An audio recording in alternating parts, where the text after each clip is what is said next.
Hey guys, welcome back to another video.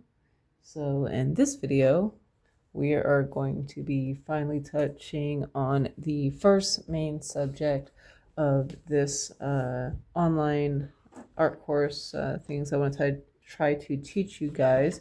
And we're going to be touching on perspective. So, it's the pencils from the last video.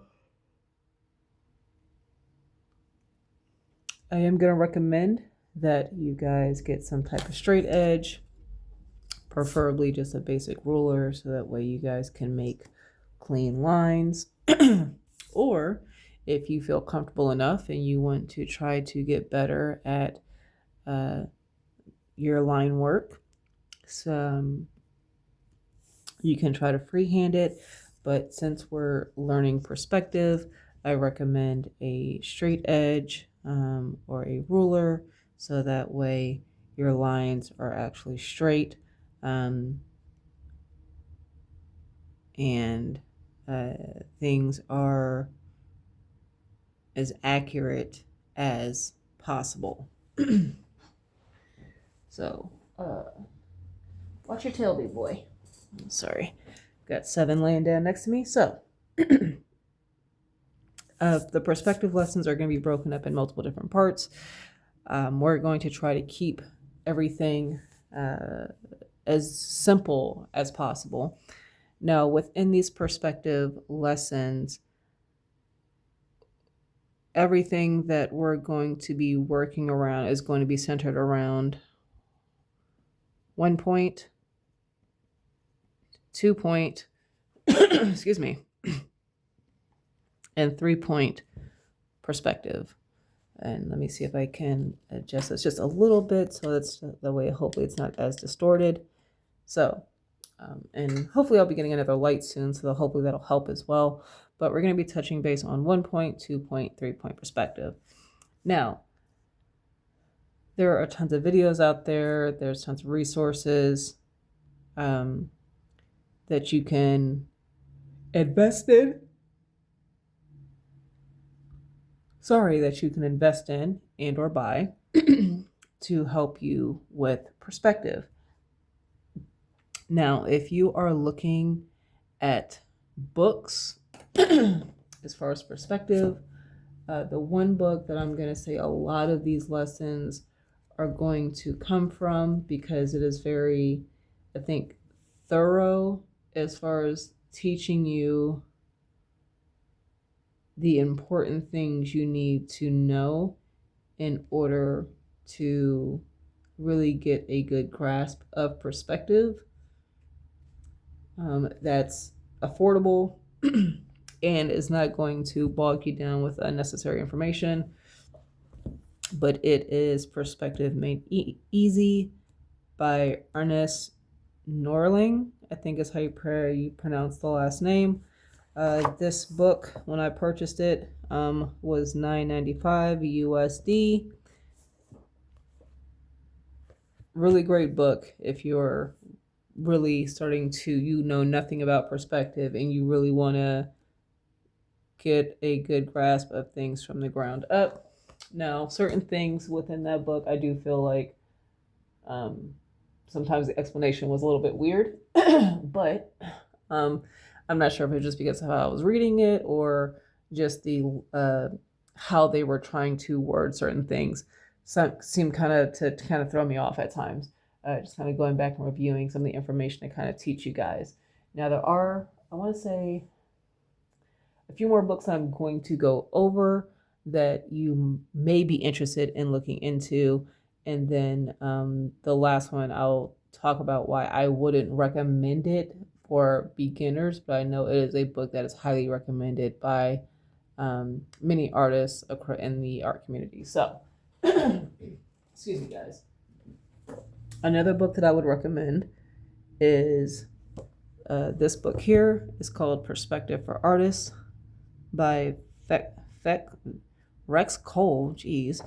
A lot more information in here. Goes over a lot of different things. Now, with any book, you're not just looking at the pictures and copying the pictures. It's really reading and applying the information that they're teaching you. Now, once you've read the book, or while you're reading through a section or whatever the case may be, I would recommend copying the images with the information that you are learning to really understand what they're trying to teach you. Because an example would be in this page, I think they're trying to talk about, just from the images alone, they're trying to teach you how to properly do the perspective of a roof, I'm assuming, just kind of based off of this image here. And they have multiple images here of different type of roofs. And so if I were to try to practice this, I would, of course, read the information provided and then try to create these similar images by building it from the ground up. This indicator here we'll talk about later, but this line and this line across this rectangle is, you do this to get the center, the actual center of that rectangle, and going up, that's where you're going to have the peak of the roof. But you want to read, you don't just want to look through and see the pretty pictures, yada. You want to read and apply the information, make notes, highlight stuff, underline stuff. As you can see, I was doing that stuff in this book here. You really want to try to do your best to get every drop of knowledge from the resources that you have, and specifically with books, that might be reading it a few times and applying that knowledge over and over and over again until you become really comfortable with it. Now, another set of books that I would recommend is by Marcus Mateu-Mestre. I probably butchered his name, so I do apologize. I'm gonna raise this up here a little bit. But he has 2 books specifically dealing with perspective. He has Frame Perspective, Volume 1, and then Frame Perspective, Volume 2. These are a little bit more advanced books. So I would say if you are really starting from perspective and really trying to get a grasp on perspective, this book I feel would be good for any basic beginner. If you kind of want to get a little bit more information, I would then maybe recommend Perspective for Artists. And this one's actually cheaper. This was actually only $6.95. But once again, these are books that like, this is extremely text heavy. Even though it does mention there's 472 illustrations, and a simple illustration can be, that's like 1 illustration, that's like 2 illustrations, right? But it's text heavy. What they're trying to teach you requires you to read this information and then really work on applying that information. Frame Perspective, the first volume, this is the thicker volume compared to the second volume here. It's about twice, almost, I want to say a little bit over twice as thick, a little bit more than twice the thickness of the second volume. But this kind of breaks everything down. It talks about perspective, vanishing points. It gives the reason I do like this book. If you are into illustrations, if you're into, and I'll say, like, when I say illustrations, I'm talking about if you see the stuff if you enjoy the type of illustrations that you see from, like, maybe like concept art or game art, or like a lot of like high action intensity, like I'll say like Eastern anime art, things like that, where the backgrounds and the environments are very they seem more interactive, more alive, and you're into comics and things like that, I think Framed Perspective is going to be your go-to book. because not only does it cover the basics of what you would read in these books, but it gives so many examples on how this applies to like storytelling and like real life in a way if you're looking through like a camera. That's why when I did the recommendations, I recommended when it came to supplies, I recommended like either a camera, like a point and shoot camera, or phone, so that way you can take images and kind of see things through a screen, versus just through your eyes. So like here, I'm not gonna touch on everything, but I just want to kind of touch on a few things, talk about like eye level and stuff like that, and we'll get into that at a certain point. But in this particular image, this is like if you're doing like a opening establishing shot in a comic, this is kind of showing you what that is, and this is a 1-point perspective. So I know when we see a lot of examples of 1-point perspective, a lot of it seems very basic and just like, okay, this is the same thing I see every time I see an example of a 1-point perspective image.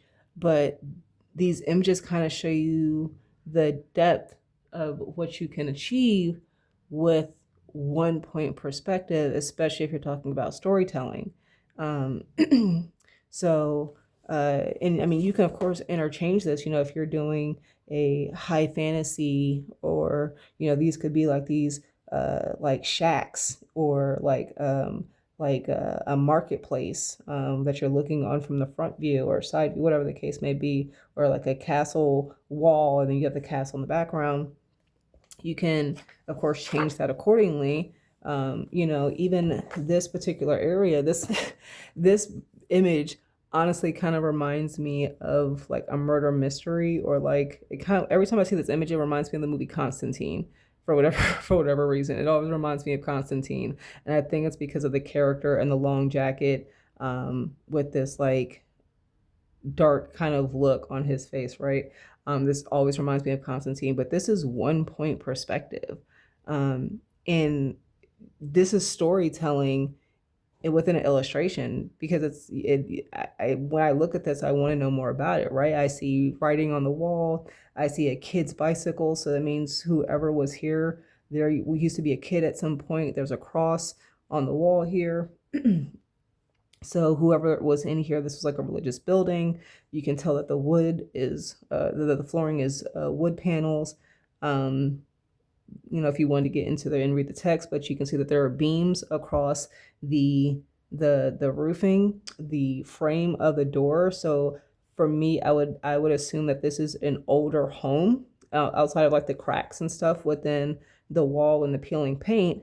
But just because of the architecture that's within this image, I would assume it's an older home, something that was probably built in like the 1980s or 1970s, if not older.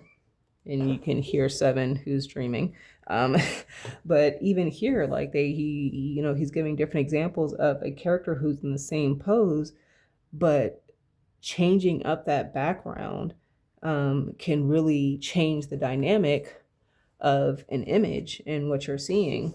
And I'm trying to see some other ideas I can kind of show here, but this is storytelling. This could be a simple panel in a comic where you're having multiple characters interact. This is why I say in perspective is sorry guys, perspective is important, because it allows you to have your characters or even objects within, objects, the umbrella thing, the chairs, the people that are here, the trees.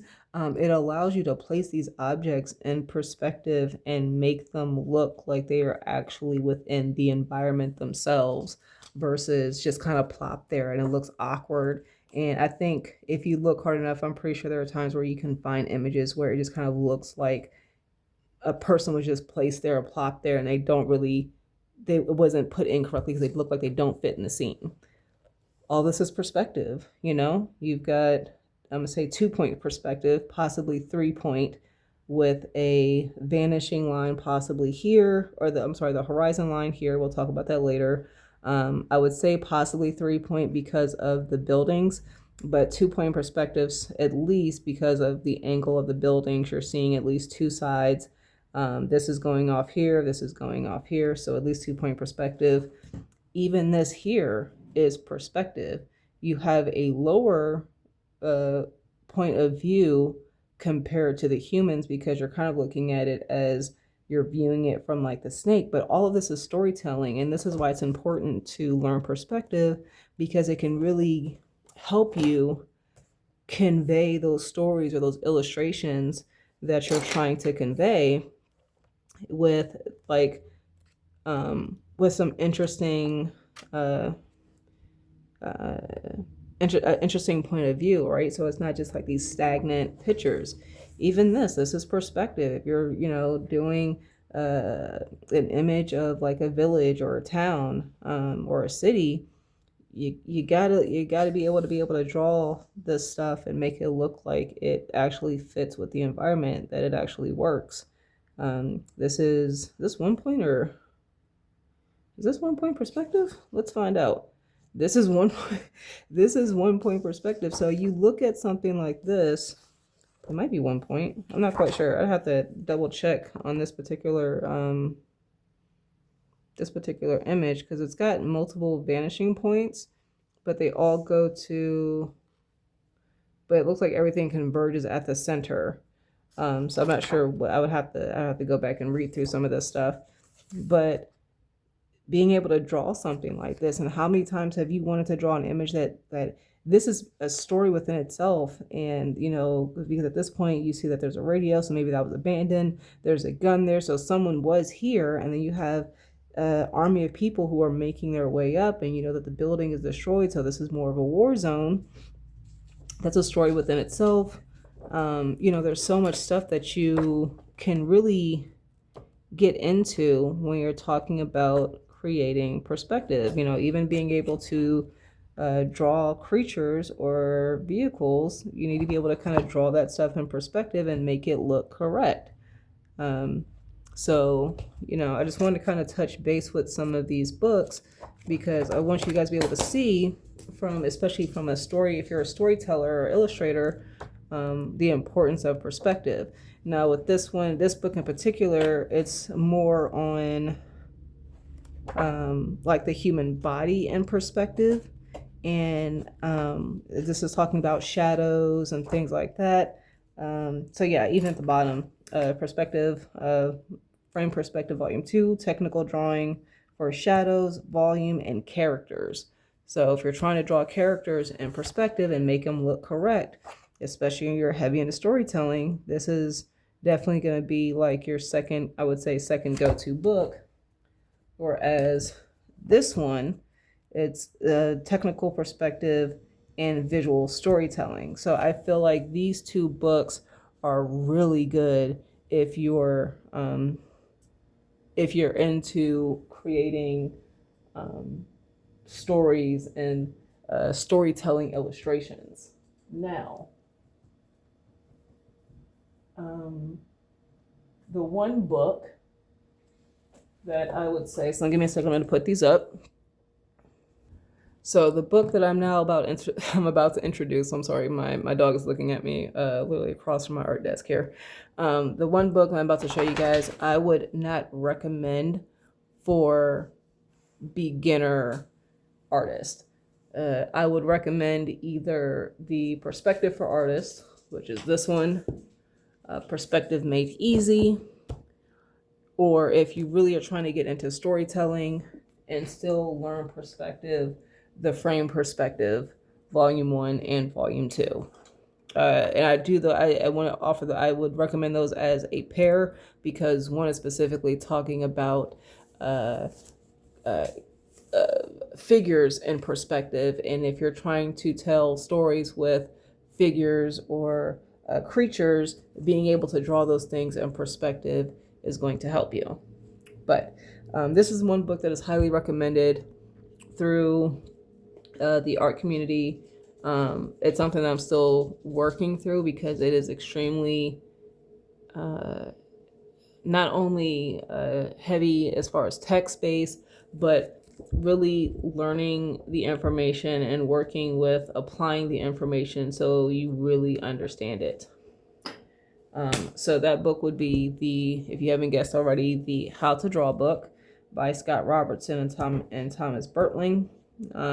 It's how to draw, drawing and sketching objects and environments from your imagination. This is, like I said, a very text-heavy book. The images, of course, are beautiful images, amazing work in here. But if you do not read the contents of this book, you're not really going to understand what these two authors and artists are trying to teach you.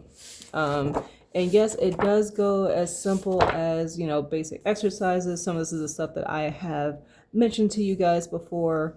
It even has its own recommendation as far as supplies and paper. It even recommends not using a pencil and sticking with ballpoint because of the no erasing, yada, yada, yada. But, everyone's got their own preference. And even you can see in this book, I have highlighted stuff, I have marked stuff, underlined stuff.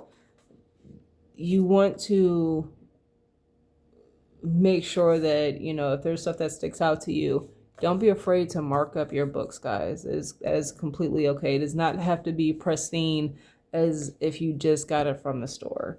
But I even have indicators on like the chapters and stuff like that. But even, he's talking about the importance of learning to be able to draw confident ellipses and perspective and things like that. And then we get in the recent, so this is the reason why I say I wouldn't recommend this book for beginners, is because now we're starting to get more into, this is all kind of like pre-perspective stuff, right? Then you're going to get into the nitty gritty. So we're talking about terminology. There's a lot of stuff that they're going over when it comes to terminology. They're talking about the cone of vision. Let me move these pencils here. We may maybe discuss that in another video, but this is dealing with like maybe if you have to pull out like a protractor and do a little bit of figuring out to make sure that when you do your perspective, you're not doing a distorted perspective and you're staying within the cone of vision where you're laying stuff out. And so maybe we'll touch on some stuff when it comes to this book, because I do want to go over stuff like this, like finding the center point of like a box and perspective and things like that. We'll kind of touch base on some of this stuff. He has tons of videos on a lot of this stuff as well. But in here, he's talking about mirroring in perspective. So being able to mirror a shape in perspective. So there's a lot of stuff in here. And if you do not feel comfortable with just the basics of basics with perspective, this book can really frustrate you as a beginner artist. Talking about curves and perspective, being able to construct a perspective grid without that's off the page, and then later on, drawing environments. This is talking about when work with volume. We're talking about ellipses and stuff like that. Like, there's a lot of information within this book that is really good, and I haven't gotten through the whole entire book, so there's that. But another thing I think a lot of people need to know about this book is that a lot of I think because of who the authors / artists are, they come, I think Scott Robertson, I'm not sure about Thomas Bertling, but Scott Robertson is coming more from a person who deals with designing like vehicles and aircrafts, whether that be more realistic or more like fantasy based. There's not, of course you can apply this to other things like environment design, fantasy stuff like that, but a lot of the examples that you're going to get is coming from either environments, or you know, some type of vehicle. So if you're looking more for like something that's going to help you not only with perspective but also storytelling, that's why I say I would recommend the framed perspective versus a book like this. Yes, I would definitely recommend at some point in time getting this book where you feel more comfortable with your perspective, because this is definitely going to push you, and you're going to have to really practice over and over and over again the things that are taught within this book, because it is not one of those simple you read it, you get it, and you can go from there. Like, it's really going to take you practicing over and over again to really solidify the information that is being taught within this book. So those are my recommendations for when it comes to perspective books. So the first thing we're going to talk about is when it comes to perspective, and I'm sure if you may have heard this if you've been trying to learn how to draw, is the horizon line, different eye levels, and of course, like I mentioned, we'll be talking about 1 point, 2 point, and 3 point perspective. So like I said before, we're going to break these lessons up in sections with maybe exercises at the end of each video that will help you slowly get more comfortable into with perspective.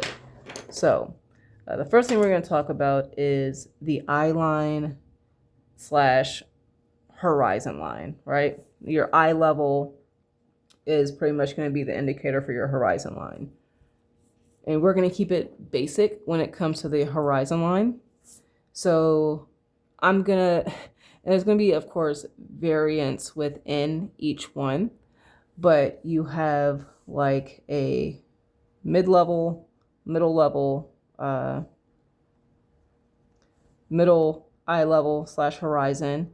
You have a low eye level or low horizon, and you have a high level or high eye level horizon. Some of these, specifically with the low, you might recognize it as a worm's eye view for your horizon. Or you have the high one, you might recognize it as bird's eye view. And then middle is just normal. It's just, we would just consider that like a normal view for perspective. Now, one thing to, I guess, I'll say this. Another thing and I guess this also relates to storytelling, is the eye level is going to be dependent on the person that is viewing this, right? So, and I guess a better way for me to explain this is if I have a box, right? And we're looking from the side view. That is a horrible line right there. But this is a box or a building or whatever, right? And I'll say a box, right? And say you have someone who is standing. Let me get it together here. Don't be afraid to erase. So say I have someone who is standing here that is still too high. You know what? That's fine. I've got someone standing here. This is a person standing. Horrible person, but whatever, right? A horrible figure. But this is a person. We're gonna say they're like maybe 5'11", 5'10", something like that, right? When they look straight ahead, right? They're looking straight ahead. This is their eye level. That's their eye level, right? This is their eye level. They're looking straight ahead. They're not looking down. They're not looking up. This is their eye level, right? So for them, if they're standing, I'm going to do this in a frame so that way we have a better idea. If this is the ground floor, so this is this here, right? This is the ground floor. they are seeing a good chunk of the box, right? And then this would be like their eye level. But that's maybe like, that's like kind of like what they're seeing. I'm hoping this go down a little bit. That's what they're seeing, right? This is their eye level if they're looking straight ahead. And I know it's not going to be one for one, but I'll try to do as close as possible. This is what they see, right? This is the ground plane. So this is here, right? And then this line is this here, right? But say you've got someone who's small, right? This is like a grown adult. Say you've got someone who's a child. You've got this little figure here. And say this person is maybe 2 to 2.5 feet, right? 2 to 2.5 feet. Well, guess what? This is their eye level. Their eye level is different. So for us, if we were to do kind of similar to kind of how we did here, and this is the floor, right? This is the floor. This, we're going to go ahead and put this in. This is their eye level, right? So this is what they see. Because this box is so much taller than them. So it's going to cover up a lot, you know, within the frame aspect here. So they're looking at the same box, but because their eye level is different, you're seeing a different story here. This person might be able to see the top of the box and, you know, a little bit of sky or spacing around it. This particular person, they would only see just maybe, you know, the outside area of the box. And then just the box itself, as far as height goes, because that box is so much taller than them and because they're so much lower to the ground, they don't see the top of the box unless they look up. So being able to play with perspective and kind of trying to think about what you want your viewer can see can also help with storytelling, what you're trying to, you know, portray in your story. And remember, like I said, I'm coming at this from a person who creates illustrations and also does comics. So a lot of the stuff that I'm coming from is more from a storytelling standpoint. So if we were to draw this out, these eye levels here, right? If we were to draw these out, what I'm gonna do, and get my straight edge here. I'm not gonna freehand these ones, but I'm gonna do this just so that way you guys have an idea. I'm gonna draw a straight line here. I'm gonna try to draw them from a mark from my ruler. I got some stuff on the bottom of it, but then we'll do here. And then I'm just gonna draw these boxes. They don't need to be exactly even. I just need to have the end. I just want the top and the bottom to pretty much be almost lined up. And then I'll take my eraser and just kind of erase the middle lines here. I messed up this part, but it's okay. All right, so these are boxes for the most part. They're the same height and almost the same length, right? It doesn't have to be perfect, just throwing that out there, right? But we're gonna mess with the eye level, right? So this one will be the, I'll say, normal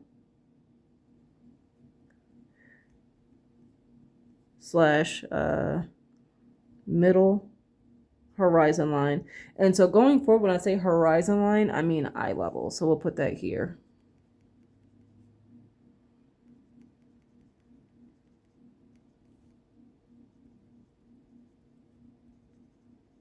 Horizon equals eye level, or horizon line, sorry. Your horizon line equals your eye level. This one we'll do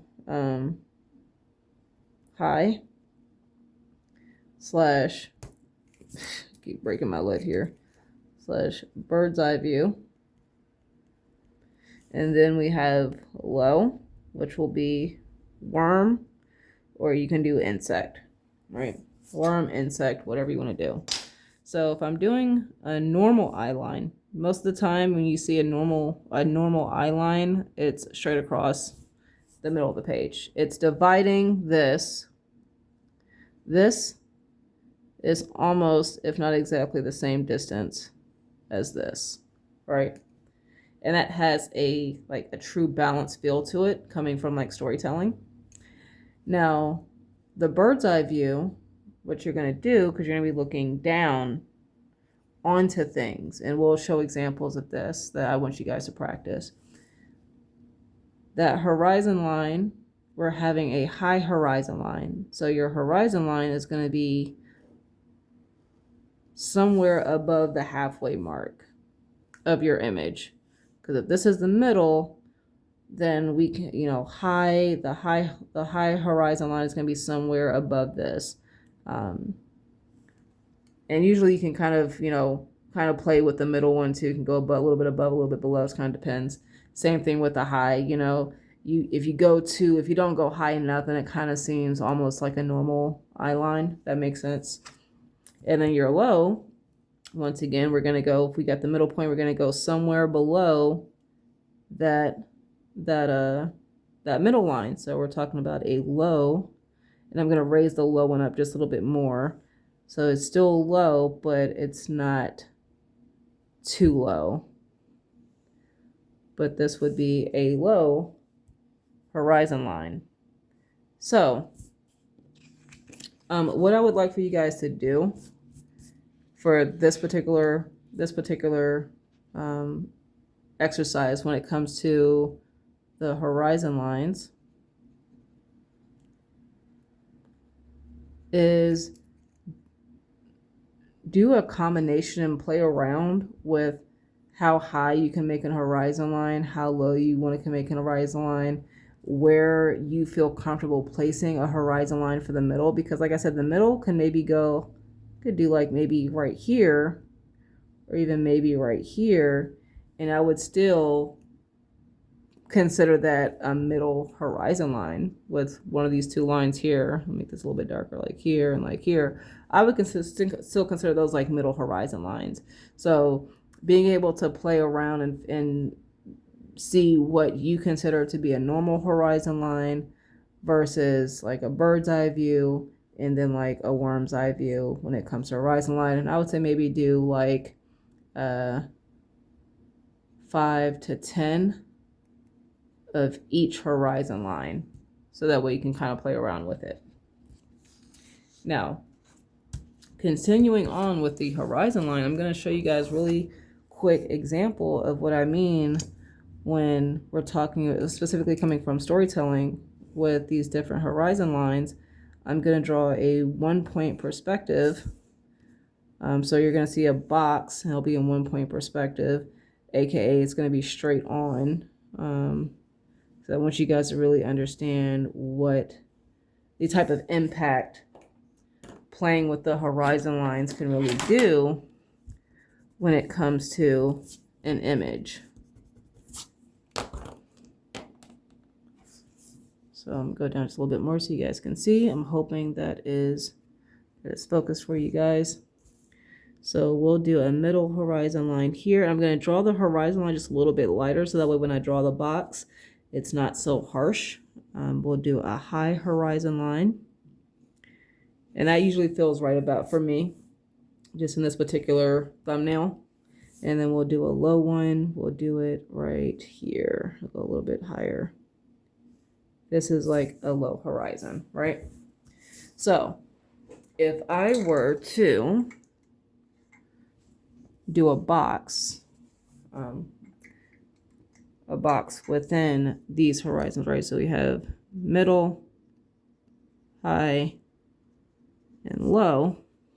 If I also do a box in the middle, right, normal eye level, doing straight on. I'm not going to do any vanishing points. I'm just going to draw a simple box here. Or this would be a box if it was in any type of other perspective. But if I'm doing it straight on from a middle like dead on from a middle point of view, and it's even across the horizon line, you're just going to see the front of the box. An example of this is you can take like an eraser. This is 1 point. If I do 1 point perspective, so I'm looking straight down, all you're going to see is, let me see if I can find something else that is not as rounded with the edges, because I've been using you've been using the eraser. Let me see if I can find another eraser here, actually. Sorry for the noise there. Actually, here we go. Literally have a dice here. So if I'm looking at it straight on, right, and all you're gonna see is the top. All you're gonna see is the top of this dice here. I know my camera's a little bit at an angle, so of course it's not going to be straight. You still kind of see down here. But for the most part, if it's looking dead on, all you would see would be the straight on 5, right? Now, if this is the perspective and I wanted to do a perspective where I'm looking up, then I'll show you guys. I don't know if I'm going to be able to really convey it with the dice here. But if I have a high point of view, at this point, I'm looking down on things. Think of it, when I say high / bird's eye view, that's exactly how you should picture it. You should picture it as you as a bird in the sky looking downwards. So if I was to do a box, I'm looking up at it or looking down on it. Here's the same box. As I keep breaking my lid here, here's the same box, but now I'm going to see the top of that box because I'm looking down on it. So this would be the top of the box.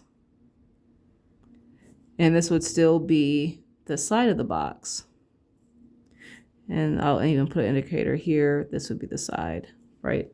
So from a high point of view, you're going to see the tops of things unless you have something that's just so tall that you wouldn't be able to see the top of it.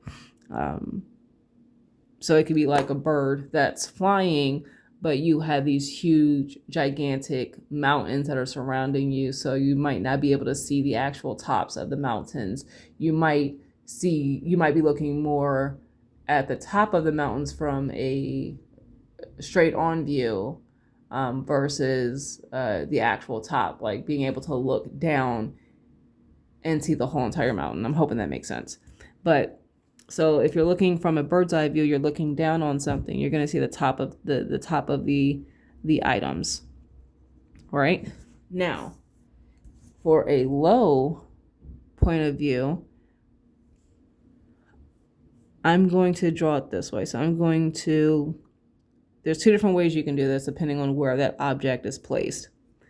If the object is above, or so I'll say a floating object, and we're now viewing it downwards, right? You can get something like this, where it's just the opposite of the high viewpoint. So instead of seeing the top of an item, you would see the bottom, and then you would still see that side. Because we're talking about 1 point perspective right now. Get into 2 or 3, just we're keeping it simple for right now. So you have this ability to where if the item is floating, you're going to see the bottom of the object, or if the item is on the floor, but you're looking at it from a low viewpoint, like aka you might be laying on the floor. Well, now that item is, let me do another box down here, so that way I don't have to try to get it fit in there. So we'll do a low horizon line. You might get something like this. And it might not seem like anything, but if we want to compare something, so maybe, I'm trying to think if I did a comparison, maybe we do another, like a rectangle here, just so that way we have an idea, like a comparison for another object here. So once again, you would see the tops of these items, the top, the bottom, and then straight on, right? So if I was looking at a low point of view and these items are on the floor with this particular, like a rectangle for comparison, maybe now we're seeing something like this instead of something like this, because now we're looking, we're going to see less of the bottom of the object, I guess is one of the way I can say it. Now, if I was doing this, so then this can really help, because if you've got like, if you're, I'm trying to figure out a way that I can better explain this low point of view in a way that makes sense. If you're doing a story and say that your character is standing, right? Your character is standing up, and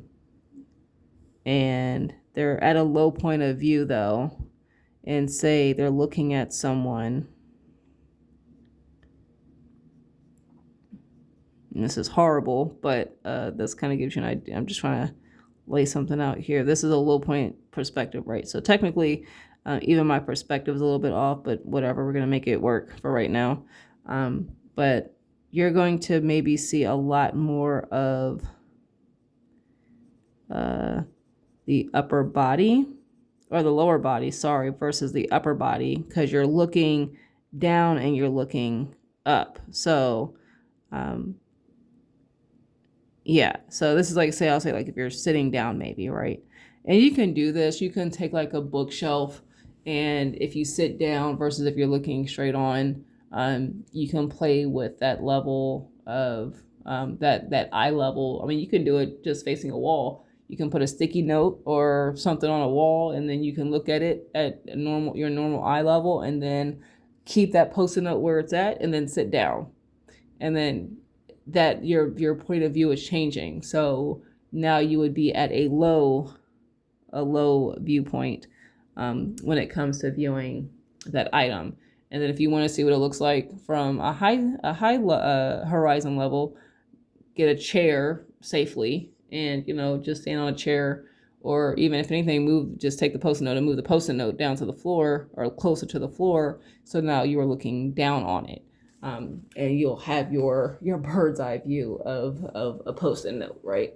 So you can really play. Actually, let me see. I actually do have figures. So I'm going to raise this up real quick. I have this figure, right? Now, if I'm looking dead on and I'm looking at it as if I'm looking down, this is pretty much eye level. I'm looking dead on, right? Things like that. But if I was looking at like from a worm's eye viewpoint, I'm going to be seeing more of a distortion to where I'm seeing more of the bottom of the body than I am the top. I won't even be seeing the head. I'll be seeing more of like the legs or the feet, and depending on how I'm looking at this character, I might even see the base of the feet if I'm looking through like maybe clear flooring, or if they're floating upward. I'm looking and seeing more of the bottom of the figure. Now, if I reverse this and I'm looking from a bird's eye standpoint, then I'm seeing more something like this, where I'm looking down on the figure and I'm seeing the top of the figure. Because even from this point, this is still a top view or top horizon bird's eye view, because I'm seeing that top of the head. And then as we're going, we're still kind of hitting that bird's eye view, and now we're kind of getting more into the middle eye line, because we're not seeing the top but not really seeing the bottom either, depending on, of course, the placement of the actual object. And then as we continue to rotate lower, now you're starting to get more into like a lower a worm's eye view, because now we're starting to see the bottom of the object. That's so it doesn't have to be a figure, it can just be an object. So hopefully that makes a lot more sense. That breaks it down. So we've discussed we've discussed the horizon line, right? So this line where you're dividing that illustration, where you're dividing that paper, that helps separate the sky, as I keep breaking my lead, the sky from the ground. that line that separates it, this is your horizon line / eye line.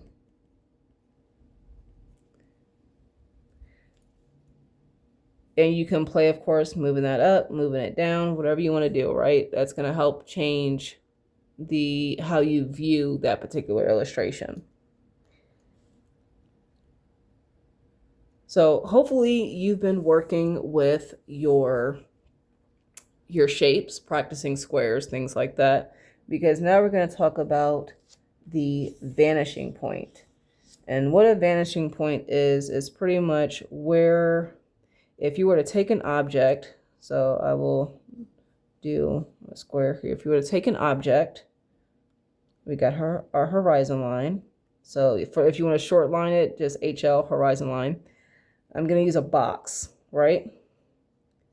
If I were to draw this in perspective, and so this particular box is below the perspective line, in order to be able to make this look like a 3D shape, I'm going to have to draw the box as a whole. So you'll kind of get these examples here. This is an example of 2-point perspective. If I really wanted to distort it some more, I could do something like this, where I'm having more of a 3-point perspective feel. You can even do something like this, where this is also 3-point perspective, but from different views. So once again, this would be a low point because we're seeing the bottom of it. This would be a high point because we're seeing the top of it. And this would kind of be like a neutral 2-point perspective. The only difference is the object, just kind of where it falls on the perspective line. Actually, it would actually be the perspective. The horizon line would actually be above the object for this one because we're seeing the top of it. So a vanishing point is where the lines are going to end up converging / meeting for this particular object. Now, for the horizon line, there is an infinite amount of vanishing points, but you're going to pick one. So it just means you're just going to draw one somewhere on here. That will be your vanishing point. So we're going to make a dot here. I'm going to zoom in so you guys can see. This dot indicates that this is where all of my lines for this particular square are going to meet. Because once again, we're only dealing with 1-point perspective. We're not dealing with 2-point perspective. We're not dealing with 3-point. We're dealing with 1-point perspective right now. So all the lines for this box are going to meet at this vanishing point. So what I would do is I'm going to take my straight edge. Now you can, and then you're going to literally meet up the corners. So this corner here, don't draw too hard. You're going to go here, and you're going to meet everything at that line as best as possible. You are, of course, going to take your time. Now, you could, if you want to, even that fourth one here, draw through the object, which I would recommend, so that way later on when we talk about volume and stuff like that, we can work here. And so we have this square. All the corners converge to one vanishing point. And now what we're going to do, we're going to turn this into a box. So we're going to pick a line anywhere on here within these lines that we've connected, right? And we're going to figure out where that's going to, we're going to figure out how either wide this box is or how long we want to make it. Well, not really wide because the width would kind of be determined. So we're going to determine how long we want to make this box. So I decided I want this box to be sort of kind of small, kind of a normal box. So I'm just going to pick where I'm just going to eye it. And this is where I'm going to lay that line. So from there, at this point, I'm just going to make straight lines to connect these lines across here, across there, and then where these lines would meet, if I was drawing this correctly in perspective, or if I drew these lines straight to begin with, they're going to roughly meet right here. And now I have officially drawn a box. So if I wanted to, I'm just going to take a marker so you guys can see this a little bit better. And I'm just going to outline the actual box.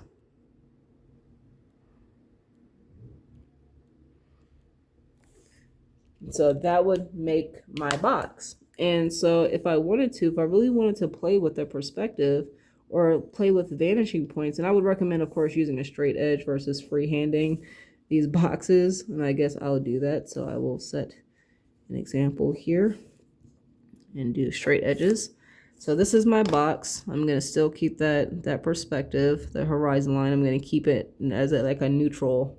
So I guess normal you consider like a neutral vanishing point or a horizon line. So I'm going to indicate horizon line, HL. And then I'm going to draw a box. And it doesn't matter where you draw it, or more, I'll even draw a rectangle. I know this is rectangle is a little bit busted, but we'll work with what we got here. So this is my rectangle. So I'm gonna move the horizon line. So I know if the horizon line was more on the left side of the object, I'm gonna put the horizon line, and you can do like, so for me, when I usually do the horizon line or the vanishing point, this is my horizon line, and I keep missing to do the actual ruler. But if this is my horizon line, some people will actually do like a dot for their horizon line. Hopefully you guys can see that. So let me actually, I guess what I'll do is I'll enlarge it so it makes, you can see a little bit. Some people will actually do a dot for their horizon line. No, they would not make it that big, but I'm just kind of showing you guys. For me, and I think other artists, I've seen other artists do it as well, but it's just been comfortable for me. I'll just make a mark like this. Of course, it won't be that big. Like when I make a mark, it's a small mark here to indicate where that vanishing point is going to be. So vanishing point slash VP, that is where my lines are going to converge. So I have a small rectangle here. I'm going to have my lines converge to this vanishing point, which means that when I do this, and I'll even do the ones on the bottom. I'm going to do all the lines, all the corners, so that way you guys can see what I mean. This is so all my corners converge to that one vanishing point. So I'm going to pick here, this line here, to be where the box ends. And then what I'm going to do, like I did with this one, I'm going to drop those lines down and then kind of roughly just do a line that'll indicate here. Now, sometimes the lines don't match up exactly, like they may not match up precisely, and that is completely fine. Do not stress it. We are not machines, we are humans, so we're not, doing down to the millimeter, pinpoint precision. But this is what my box looks like in 1-point perspective. And if you notice that even when you do 1-point perspective, you can see up to 3 sides of an object, because in this particular image, because we have the vanishing point more on the side of the item and it's below the horizon line, you can see the top of the image or the object, you can see the side of the image, and then you can also see the front of the image. This is the same horizon line, same vanishing point, right? It's 1-point perspective, but because of where I placed this vanishing point, instead of placing it more on the side of the object, I have placed it directly behind the object. Now I'm only seeing 2 sides of this item, of this subject, right? Because it's also below the horizon line, right? So I'm seeing the top of the item as well as the front of the item. Now, if I took this same box, and I'm going to get a different pen, I'm going to get a different color, I'm going to get a red pen, or what do I have in here? A purple pen, we'll do purple. I have a purple pen, and I'm going to keep this same box. I'm not going to erase anything, but I'm going to draw the perspective over here, because I want you guys to really see that even within the same box, I don't have to redraw. I'm going to make all of this, I'm going to do the lines over here, They don't match up exactly, but you want to try to get as close as you possibly can to hitting that vanishing point here. Right. So if I did this, if this is my box, I'm keeping that, but now I want to change the lines over here. So now this is where the box is going to go, and then I'm going to go here, and then I'm going to line this up here, and then I've got that, you know, here would be the back side. So now this is the same rectangle box, but we just move the vanishing point. So in a sense, we've kind of rotated the box. We've rotated the box slightly, so we're kind of seeing more of the box, and we're still looking at it a little bit above. So we're kind of maybe looking slightly down on the box, so we kind of see the top of the box. I mean, this is something you see normally if you have an Amazon box on your floor. You're not standing on a ladder to see the top of the box.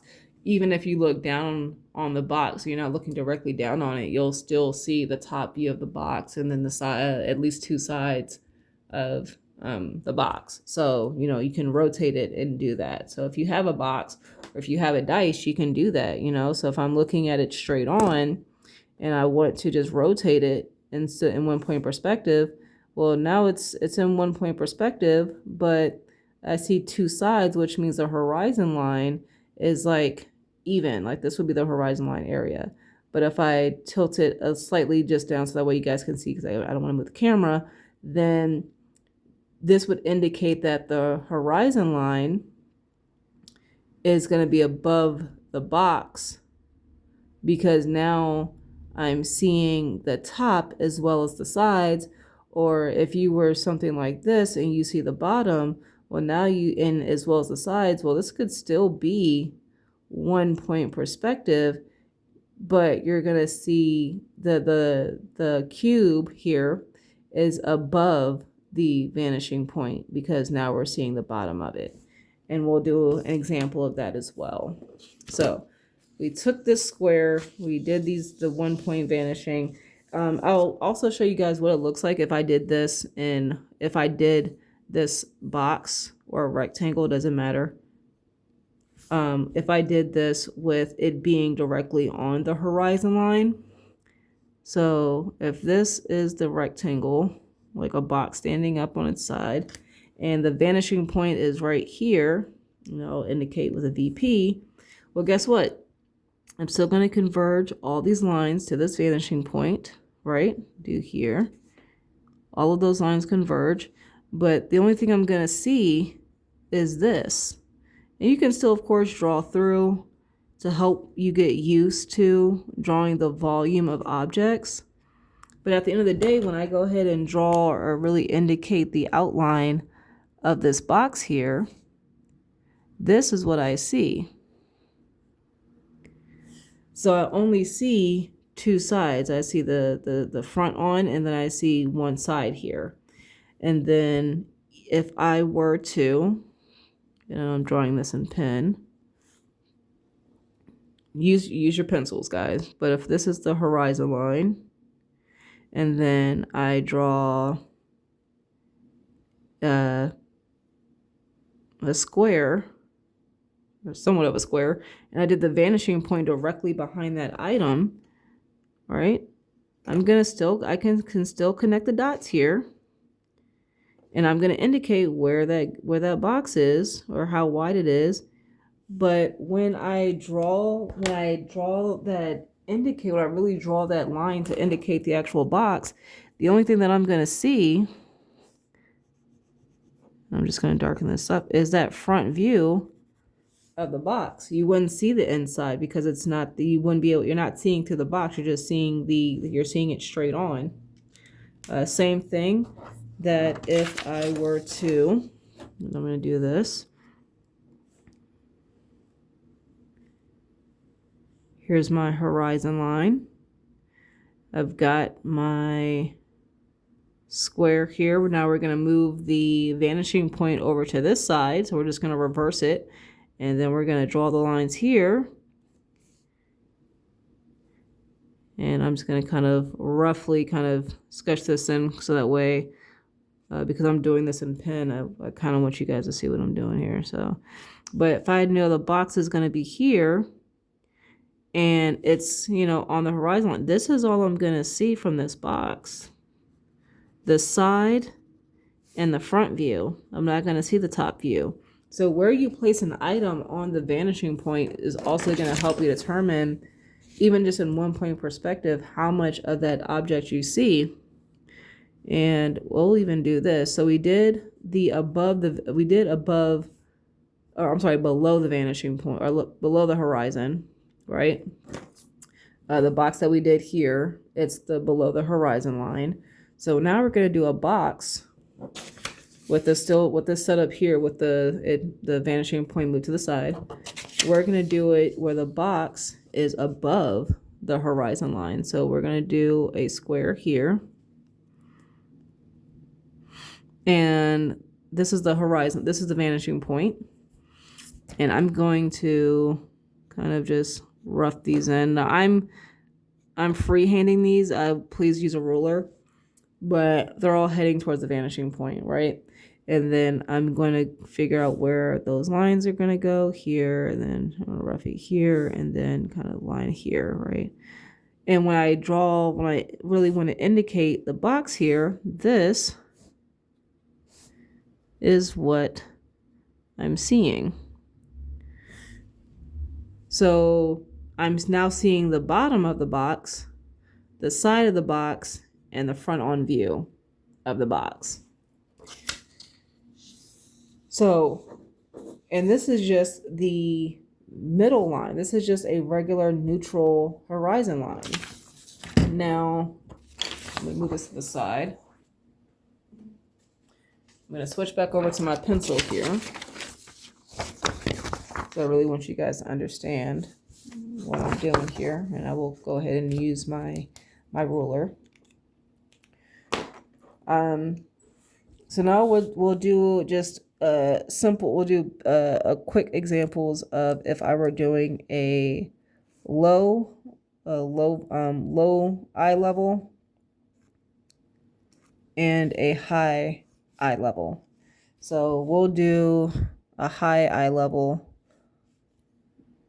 or high horizon line, and I'm gonna do a square.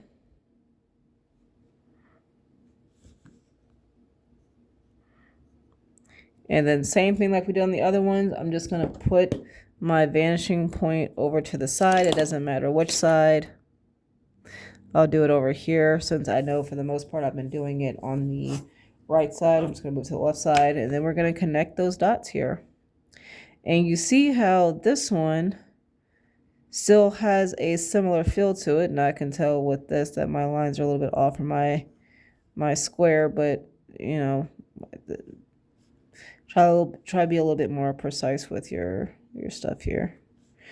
But you see that with this high horizon line, it has a similar feel to the neutral horizon line because the box was below the horizon line. So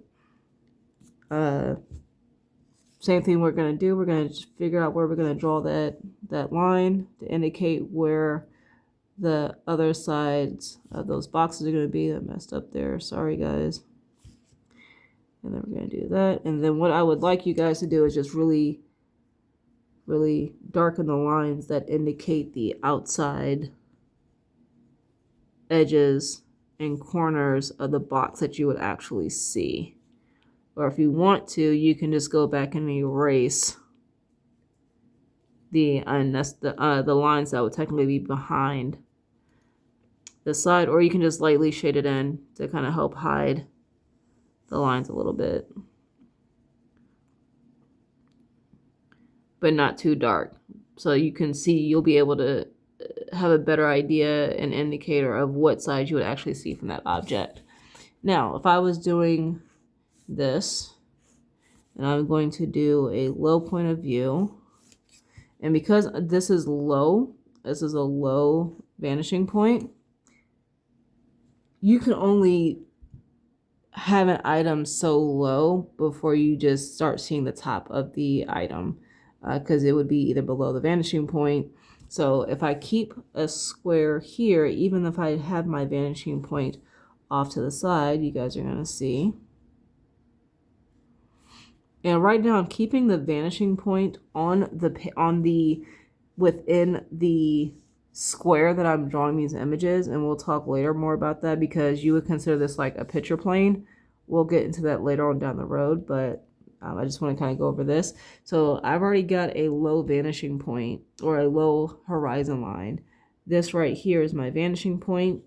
I'm going to draw all the lines or all the corners converging to / meeting to that one vanishing point.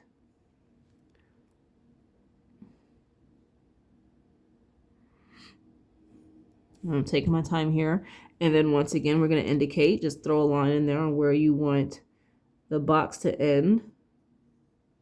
And then you're going to do pretty much connect those straight lines here. And then roughly this is most likely going to be where that box ends. So you see it's completely off from up here. That's completely fine. Like I said, this is not to be perfect. We are not machines.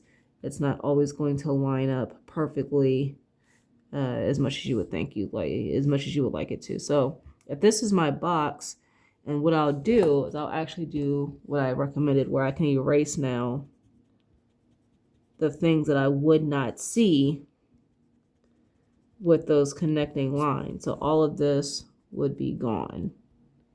And then if I want to, then I can go and strengthen the lines here that would still be visible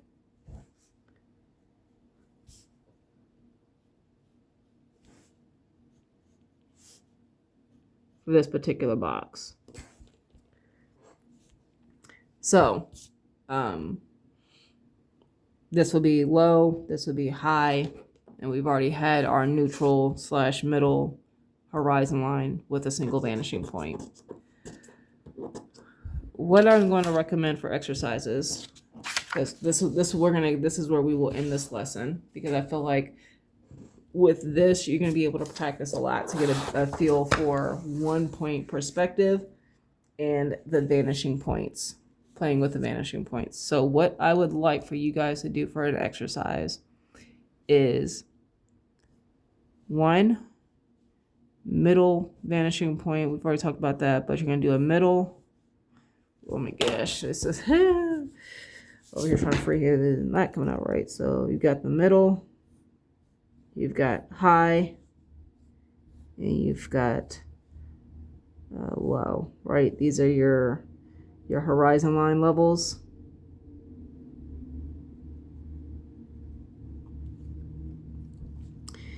Then, of course, you have within those, now we're going to be talking about the actual vanishing points. You're going to have 1 on the left side, 1 in the center, and then 1 on the right side. And you can vary it up. So, you know, if it's center, doesn't have to be fully center, but roughly around that area. The left side, you're going to have like a area where it would contain the left side or the right side, and then also same for the left side.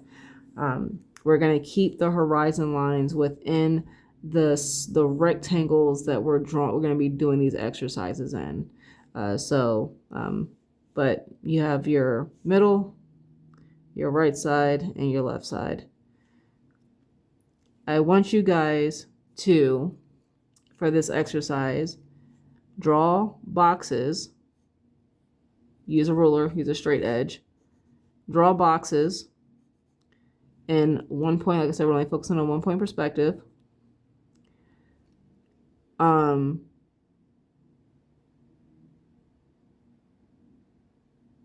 Above, below, and on the perspective lines, or on the horizon lines of these 3 different lines. And you'll quickly realize that if you're drawing something on the horizon line and it's a neutral horizon line, you get something like this. If you're drawing something on a high horizon line and you're drawing it head on, well, guess what? If this is the picture frame, if this is the square that we're drawing it on, when you draw that square, guess what? A lot of that, because you're looking, you have a higher horizon line. Now you've got a situation where you're not seeing, or the top of the box is no longer within view of this image because it's above, it's out of it's out of the rectangle, the containment area.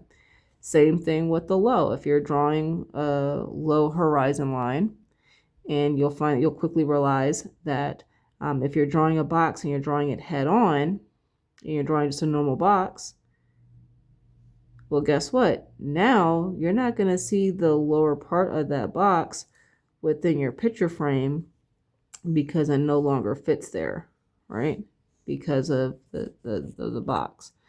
So I would like you guys to do a box head on from these different horizon line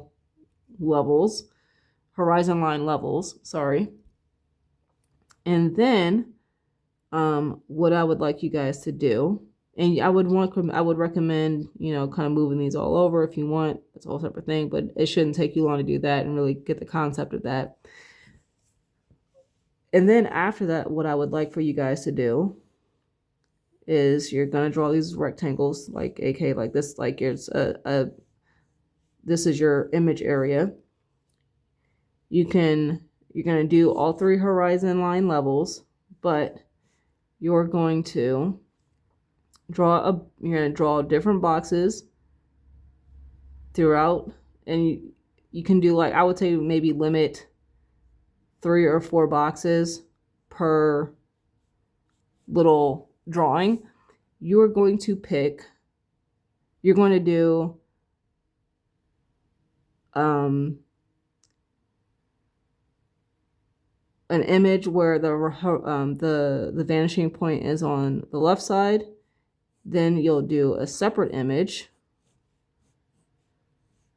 and this is, you're going to do and I'll go over this. You're going to do another image, do this here, where the vanishing point is in the center,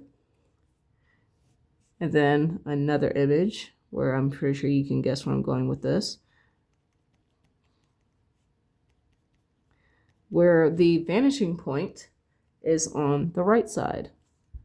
And you're going to connect all these lines, and you're going to make these all 1-point perspective boxes. You're going to make all these 1-point perspective boxes, so that way you can really get an idea of what it looks like to have one vanishing point, and what that means when you have multiple objects on a page.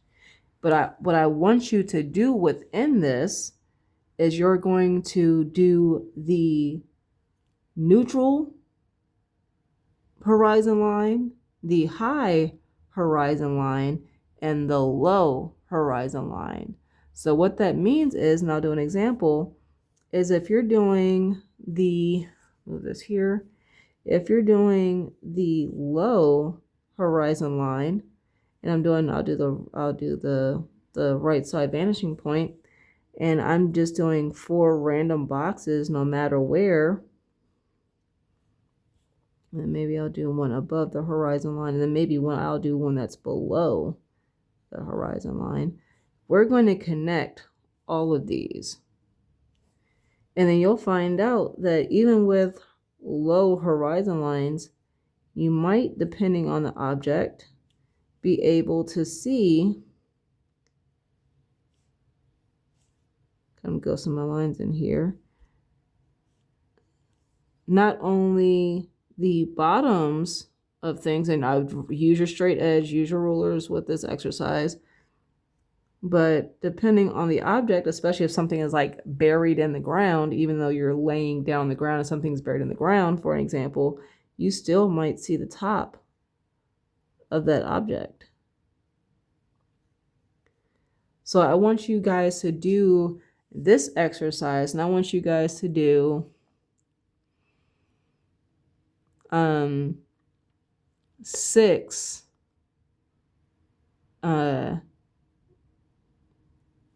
6 of these.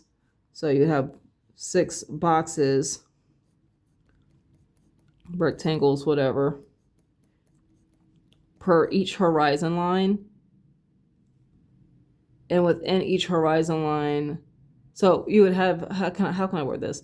6 boxes per horizon line level and vanishing point side indicators. So I'm trying to make sure I explain this correctly. So you would have 6 images alone of a middle vanishing point, with the vanishing point being on the left side, with 3 to 4 boxes within that image.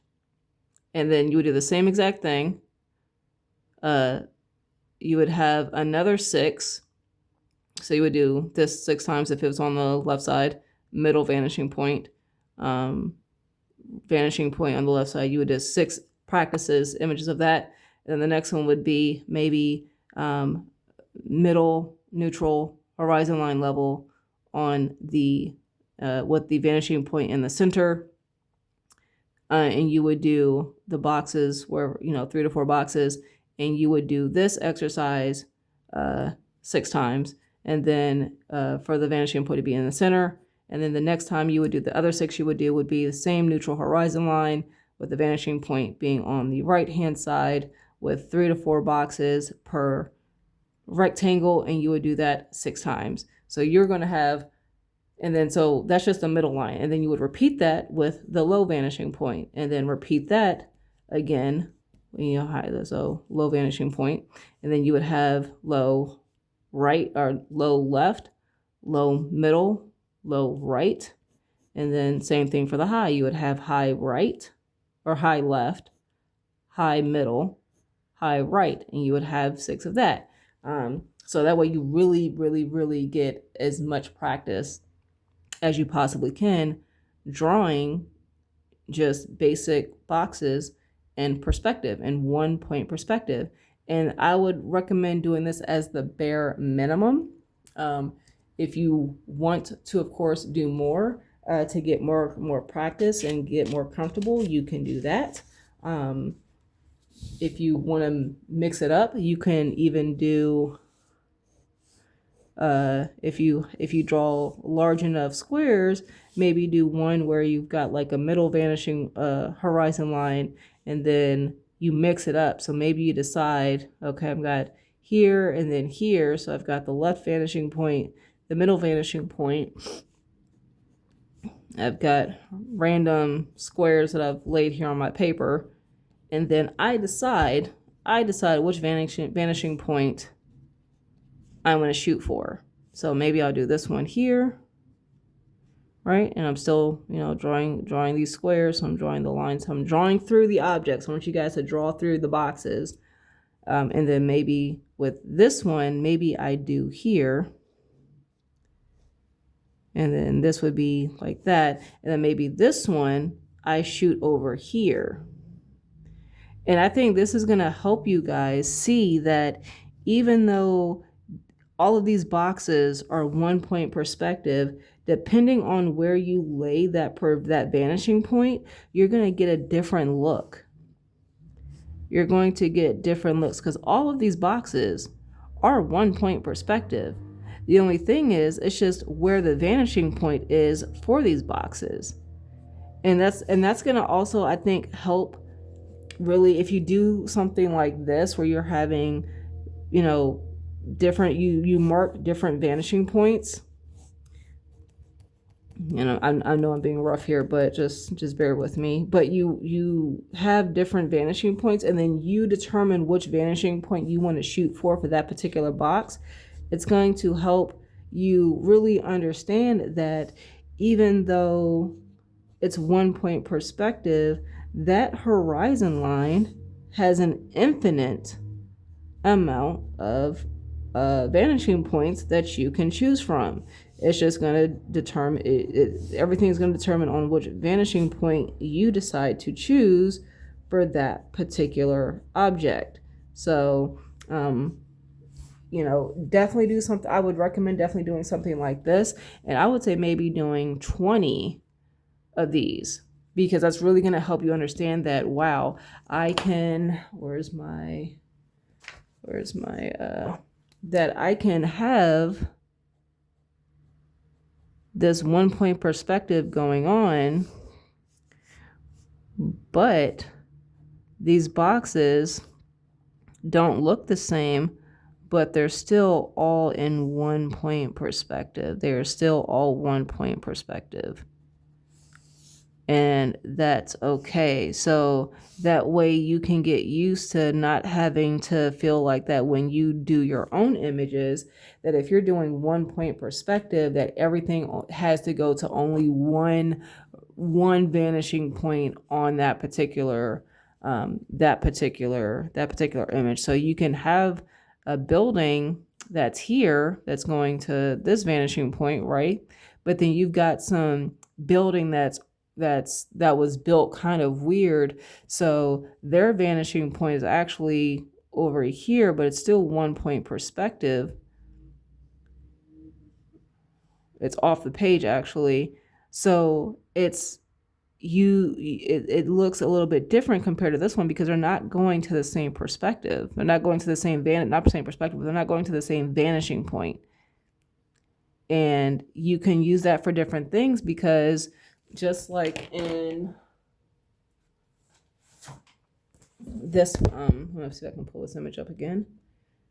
Just like this image in, where is it at? Sorry, guys.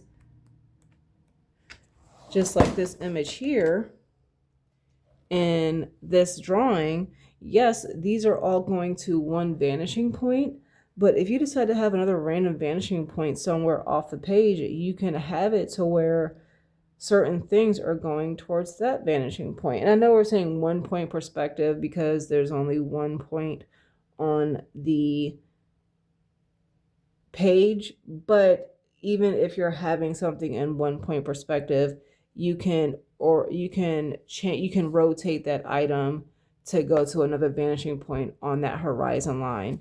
And we'll talk more about that when we get into 2 point perspective, because you can have a table, just to kind of I'm going to finish it out with this.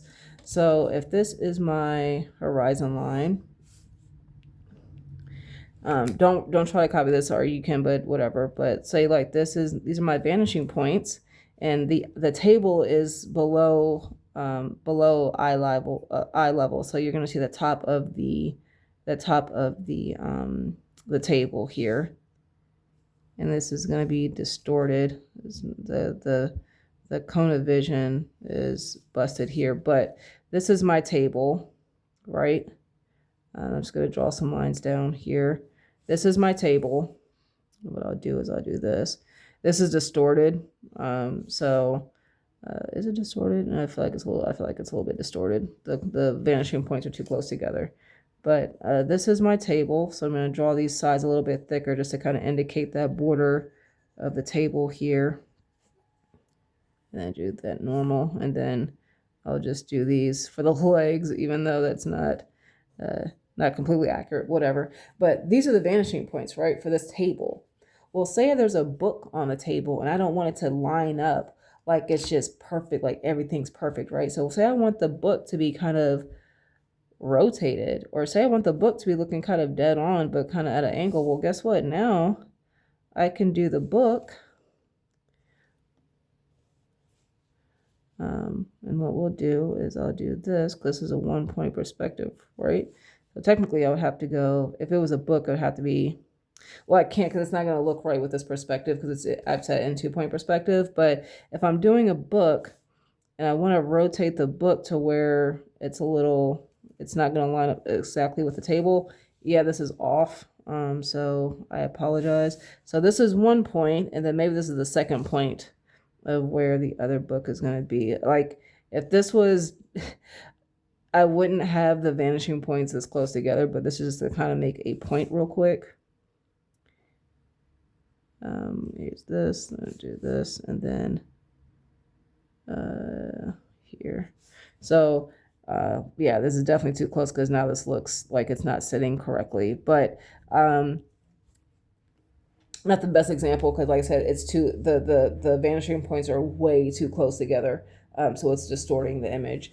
But if I wanted to have a book on a table and rotate the book, guess what? That book is still going to be in 2-point perspective. It's just the vanishing points are not going to line up to the same vanishing points of the table. So you can have multiple different items that have different vanishing points. So even if I did, say I do here and then I'm going to do this. I don't know what I'm going to put in the center of it, but we're going to figure it out. But vanishing point. But like there's something in this box. I mean, actually, we'll maybe do, maybe this is, we'll say this is like, we'll just call this a regular box, right? We'll just do a regular box. Same thing that we did with the boxes here. I still am doing 2-point perspective. The only difference is I'm choosing different vanishing points that my lines are going to converge to. It doesn't mean that it's still not the image still wouldn't be 2-point perspective. It should means that there are different items within or different objects within the image that even though they're in 2-point perspective, their vanishing points are in different locations on the horizon line than another object. That's why I want you guys to do this particular exercise, because I want you to understand that you can have multiple items within an illustration that are 1-point perspective, but there's a different vanishing point for that item. So hopefully that makes sense. I hope this was useful for you guys. If you have any questions, please leave them in the comments. If you need me to explain something a little bit better, or I didn't do too well in explaining something, let me know. If I need to, I will try to make another video addressing and going into detail the thing that didn't make sense the first time. So thank you guys so much, and I will talk to you guys later. Bye.